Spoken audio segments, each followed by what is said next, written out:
The end of the Edo period. The world was during turbulent times. Kyoto at the end of the Edo period was the center of the Sono-Johi movement.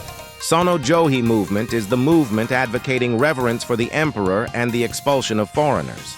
Those who held this thought were known as Sono-Johi-ha. Among the Sono-Johi-ha, there was a group of samurai known as Hitokiri Manslayer who carried out assassination activities in Kyoto. They were known as the Four Legendary Manslayers at the end of the Edo period, and their assassination of important figures was a damnation that intimidate people of Kyoto. In this video, we will introduce the 4 adult assassins one by one. Let's start with the main story. Gensai Kawakami. The first person I would like to introduce is Gensai Kawakami. Although his nickname, Manslayer, may give a barbaric image, Gensai excelled in both literary and military arts. He was well educated, spelling kanji characters and composing Japanese waka poems. In addition, Gensai's character was also far removed from the image of a manslayer, and he is said to have been well-mannered and warm-hearted. However, he also had a stubborn side and showed no relenting to those who got in his way or those who disagreed with him. There is an episode that shows Gensai's fearlessness. One day, while enjoying a drink with his friends, Gensai suddenly excused himself. When he returned shortly, he found that he had in fact cut off the head of a shogunate official who had been the topic of conversation at a drinking party. What a horrifying story.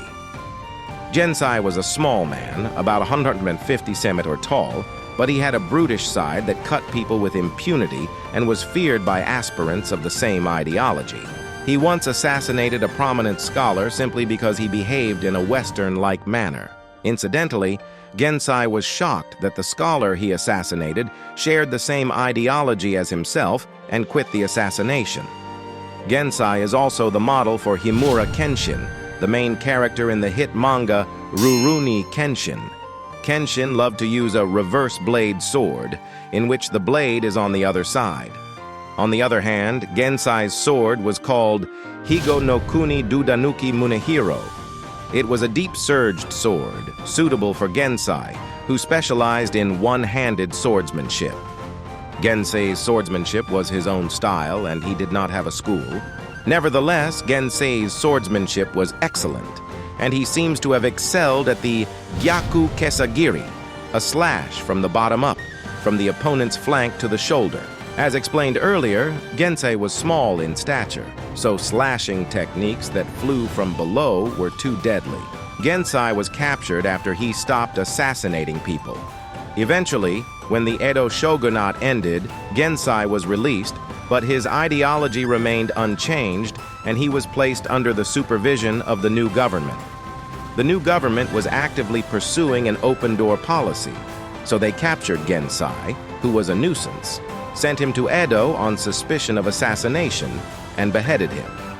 He was a man with a gap between his character and his actions. Shinbei Tanaka. The next person we will introduce is Shinbei Tanaka. Although Shinbei is said to have been involved in numerous assassinations, he was not actually born a samurai. He was born into a merchant family and served the merchant family of Shinzo Moriyama as a servant from an early age. Shinbei became a boatman on a ship owned by Moriyama. It was largely due to Moriyama's influence that Tanaka later became an aspiring samurai known as a manslayer. Moriyama was one of the wealthiest merchants and had money because he contributed greatly to the financial reconstruction of the Satsuma clan. Moriyama had high hopes for Shinbei and decided to make him a samurai. This was the beginning of Shinbei's learning of swordsmanship. However, many of those who are known as manslayers possess exceptional swordsmanship. So how did Shinbei acquire his exceptional swordsmanship? Actually, Moriyama's eldest son was a master of Yakumaru Jigen Ryu swordsmanship, and it is highly likely that Shinbei learned swordsmanship from him. The Yakumaru Jigen Ryu style is characterized by no doubt with one sword, no defeat with two swords, and its attackers are able to cut down their enemies with a single blow with a sword that does not fly. Moreover, Shinbei's favorite sword was Oku Izumi no Kamitada Shigesaku, characterized by its thickness and weight. In other words, he wielded a sword with tremendous offensive power at high speed. Therefore, his swordsmanship, which enabled him to cut down his enemies with a single blow, became even more brilliant, and he acquired such strength that he was called a manslayer. The assassination of Shinbei was triggered by the death of his benefactor, Moriyama. Moriyama had been captured by the Satsuma clan and was to commit seppuku. Shinbei learned of this and began to cooperate with the anti-shogunate movement. There, he relentlessly pursues his enemies, whom he arrests and captures, and cuts off their heads as an example. This made Shinbei a household name. Furthermore, Shinbei assassinated many important figures and traitors. However, during one assassination attempt, Shinbei left his sword at the scene and was arrested. Shinbei was interrogated.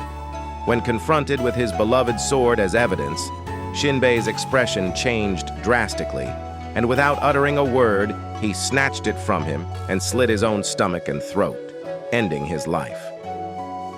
Although records of Shinbei's life are scanty and full of mysteries, he is well known for his swordsmanship and his episodes of seppuku, ritual suicide. Okada Izo. The next person I would like to introduce is Izo Okada. Izo is said to have been the most prolific manslayer. However, he was the youngest of the 4 great manslayers of the end of the Edo period.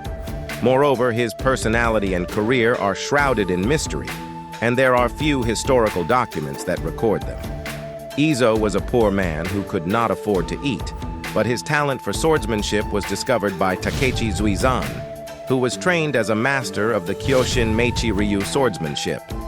Since Takechi was Izo's teacher, Izo became fascinated with Takechi and began assassinating him. Incidentally, Kyoshin Meichi Ryu swordsmanship developed from various schools and was characterized by tactics using art of sword drawing and chains in addition to swordsmanship. It is said that when one mastered this style, the spirit created by its overwhelming majesty caused the opponent to retreat.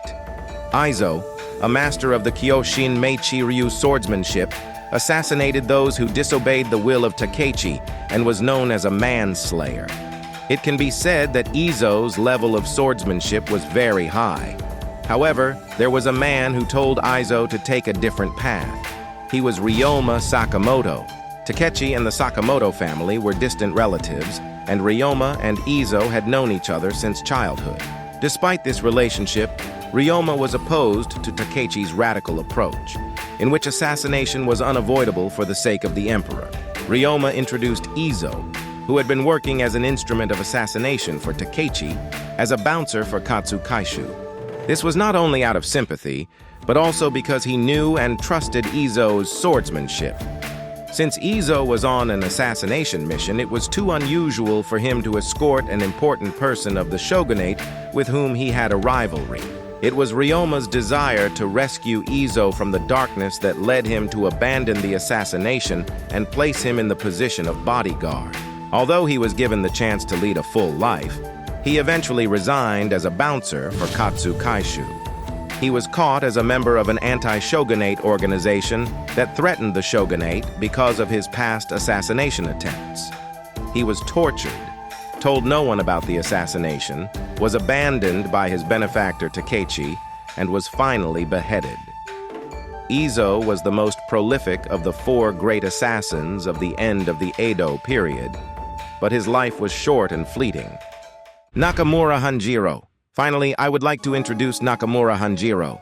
Hanjiro is said to have lived like a peasant from his childhood, and after his father and older brother died, he supported his family by growing potatoes.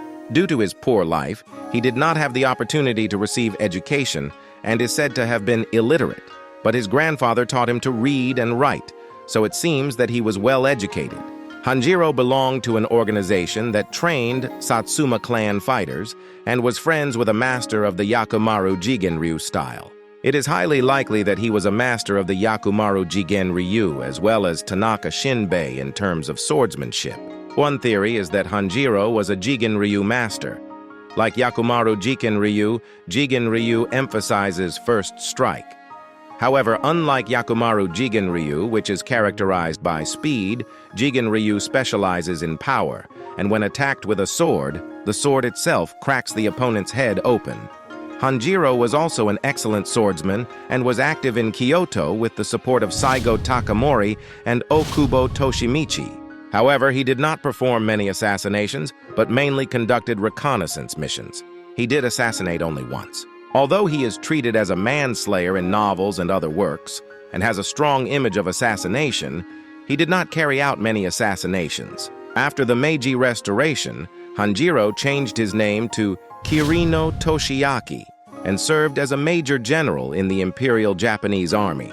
He was a major general in the Imperial Japanese Army, an unusual career for a manslayer. Later, he was killed in the Seinan War, receiving a bullet wound to the forehead as a rebel in a battle against the forces of the Meiji government. It is said that the Seinan War was Kirino's war, and it seems that Hanjiro fought so hard. Incidentally, the body of the fashionable Hanjiro was said to have smelled of perfume. How would you have liked this video? Although these 4 men were known as manslayers, their lives were varied, and some of them were assassinated only once. That's all for this video. Thank you for watching. Please subscribe to our channel and give us a high rating if you like.